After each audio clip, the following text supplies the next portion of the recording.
जय सिया राम दोस्तों। आपका स्वागत है जीत मिडिल क्लासेस के एक और धमाकेदार वीडियो में।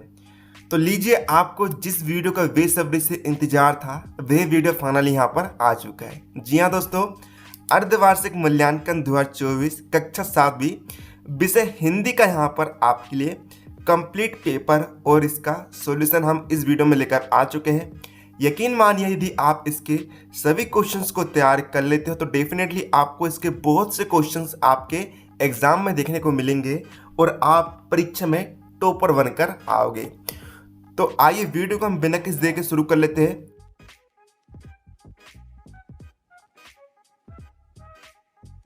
जैसे कि आप यहाँ पर देख सकते हैं, कुल 60 अंक का पेपर रहने वाला है। 2.5 घंटे मिलेगा आपको इसे सोल्व करने के लिए। सबसे पहले हम देखते हैं यहाँ पर बहुविकल्पी प्रश्न के उत्तर। तो देखिए, प्रश्न 1 है हमारा, मोर क्या है। तो देखिए यहाँ पर ऑप्शन में दिए गए हैं पक्षी, पशु, पेड़ या फिर ऋतु। तो दोस्तों इसका यहाँ पर राइट आंसर आपका हो जाएगा, इसका राइट आंसर दोस्तों आपको हो जाएगा मोर क्या है, पक्षी है। अब बढ़ते हम दोस्तों यहाँ पर सेकंड क्वेश्चन की ओर, जो कि है 9 2 11 होना मुहावरे का क्या अर्थ होता है। तो दोस्तों 9 2 11 होना मुहावरे का अर्थ होता है भाग जाना। ये इसका यहाँ पर राइट आंसर हो जाएगा। अगला है प्रश्न क्रमांक 3, आज रविवार का दिन है, वाक्य में रेखांकित शब्द का समानार्थी शब्द कौन सा है। देखिए, तो यहाँ पर देखिए रेखांकित शब्द है आपका यहाँ पर रविवार। तो रविवार के जैसे समान अर्थ, उसके जैसे समान अर्थ वाला शब्द या फिर हमें पर्यायवाची शब्द बताना। तो देखिए ऑप्शन हमें दिए गए हैं दिनकर, दिवाकर, दिवस, दिन। तो दोस्तों इसका राइट आंसर आपको हो जाएगा यहाँ पर दिनकर। दिनकर जो है इसका समानार्थी शब्द यहाँ पर होगा। प्रश्न 4 है, दीपू से सभी क्या करते थे, द्वेष, लड़ाई, ईर्ष्या या फिर घृणा। तो दोस्तों इसका राइट आंसर होगा आपका ईर्ष्या। दीपू से सभी ईर्ष्या करते थे। प्रश्न 5वां है हमारा यहाँ पर कि सुमित्रा नंदन पहले कदम कविता के लेखक का नाम क्या है। तो दोस्तों इसका राइट आंसर होगा आपका, ऑप्शन हमें दिया गया है पहला सुमित्रा नंदन पंत, हरिशंकर परसाई, ब्रजभूषण, इनमें से कोई नहीं। तो दोस्तों इसका राइट आंसर आपका होगा यहाँ पर ऑप्शन नंबर ए, सुमित्रा नंदन पंत। अब हम देखते हैं यहाँ पर आपका रिक्त स्थान की पूर्ति आपको यहाँ पर करना है।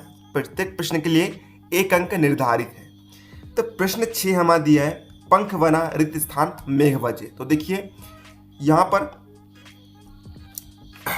पर आप देखेंगे पंख बना रिक्त स्थान मेघ बजे। तो देखिए यहाँ पर बीच में आपका एक लाइन आएगी, क्या लाइन रहेगी वो, हरिचंदन हल का है अभिनंदन, ये आपकी लाइन रहेगी। प्रश्न 7 है, भारत एक खोज रिक्त स्थान द्वारा लिखी गई एक प्रसिद्ध पुस्तक है। तो ये किसके द्वारा लिखी गई प्रसिद्ध पुस्तक है, इसके आंसर में आपको लिखना है श्री जवाहरलाल नेहरू। ये इसके यहाँ पर करेक्ट आंसर आपका हो जाएगा। प्रश्न 8वां है, विष शब्द का विलोम रिक्त स्थान शब्द है। तो ये दोस्तों यहाँ पर आपका आंसर होगा, विष शब्द का विलोम क्या है, अमृत होगा। प्रश्न 9वां है, 9 2 11 हिंदी मुहावरे का अर्थ रिक्त स्थान होगा। तो ये होगा आपका भाग जाना। इससे पहले भी क्वेश्चन में आपका यही रिपीटेड क्वेश्चन आपका पूछा गया है ना। प्रश्न 10वां हमारा, मध्य प्रदेश में सांची का स्तूप रिक्त स्थान में स्थित है। तो भाई कहाँ है, रायसेन जिले में स्थित है, रायसेन जिले। तो ये इसका राइट आंसर आपका हो जाएगा। अब दोस्तों हम बढ़ेंगे यहाँ पर आपके प्रश्न क्रमांक 11 से 16 तक में आपके अति लघु उत्तरीय प्रश्न हमें दिए गए हैं। प्रत्येक प्रश्न के लिए आपका यहाँ पर 2 अंक निर्धारित होगा। तो देखते हैं हम यहाँ पर आपका प्रश्न क्रमांक 11 है। प्रश्न क्रमांक 11 आपका क्या दिया गया है, दादी की घड़ी कहानी के अनुसार असली अलार्म कहाँ होता है। तो आइए इसका आंसर हम देखते हैं। तो दोस्तों इसका आंसर होगा आपका, दादी की घड़ी के अनुसार असली अलार्म हमारे शरीर और मन में होता है। तो ये इसका राइट आंसर आपका हो जाएगा। अब दोस्तों प्रश्न क्रमांक 12 है हमारा कि योग की अति सूक्ष्म साधन कौन से है। तो इसका आंसर आप लिखेंगे योग के अति सूक्ष्म साधनों को निम्नलिखित प्रकार से वर्गीकृत किया जा सकता है। आसन, प्राणायाम, मुद्रा, ध्यान, मनन, समाधि, ज्ञान, भक्ति, योग साधना। तो ये आपका 12वें क्वेश्चन का आंसर यहाँ पर दोस्तों इस प्रकार से कंप्लीट हो जाता है।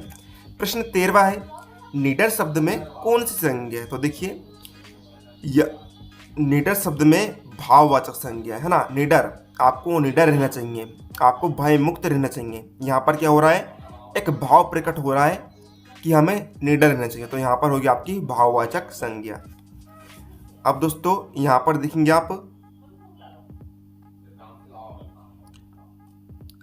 आप, प्रश्न क्रमांक 14 हमें दिया है, निम्नलिखित शब्दों का सार्थक तुकांत शब्द लिखिए। तुकांत शब्द यानी होता है दोस्तों उसके जैसे समान उच्चारण वाला शब्द है। तो आइए हम देखते हैं।